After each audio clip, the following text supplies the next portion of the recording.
तीसरी बड़ी खबर, डिग्री पर उठे सवाल पर पहली बार एचआरडी मिनिस्टर स्मृति ईरानी ने सफाई दी। स्मृति ने कहा कि मेरी योग्यता मेरी डिग्री से नहीं काम से तय की जाए। हालांकि स्मृति ने हलफनामे में हेरफेर पर कोई बयान नहीं दिया। कि मुझे मेरे काम के आधार पर आंके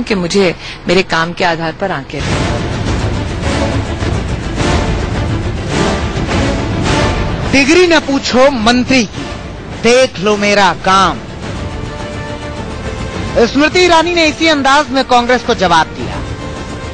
कांग्रेस प्रवक्ता अजय माकन ने ट्वीट कर कहा था कि स्मृति ग्रेजुएट नहीं है, वो कैसे देश को शिक्षित करेंगी।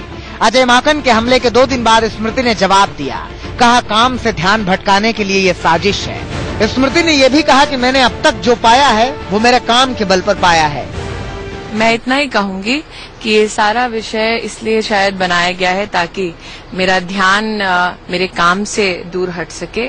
मैं आप सबसे हाथ जोड़कर निवेदन करती हूँ कि मुझे मेरे काम के आधार पर आंके। मैंने आज तक मेरे संगठन में जो भी असाइनमेंट पाया वो इसलिए पाया क्योंकि कहीं न कहीं मेरे संगठन ने ये परखा है कि मुझ में इतनी क्षमता है कि मुझे जो काम दिया जाए वो काम मैं पूर्णतः करती हूँ।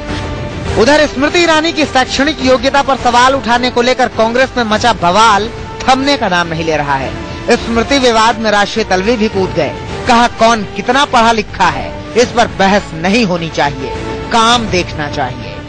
कितनी पढ़ी लिखी है कितनी पढ़ी लिखी नहीं है इस बहस में मैं नहीं पढ़ना चाहता।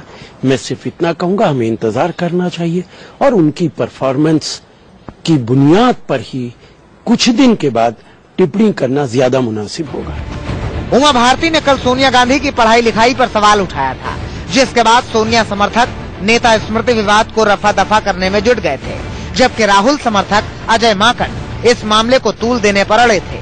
ऐसे में स्मृति को घेरने के चक्कर में कांग्रेस में खुद दो फाड़ हो गई। राकेश कुमार सिंह के साथ मनीष चौधरी, दिल्ली।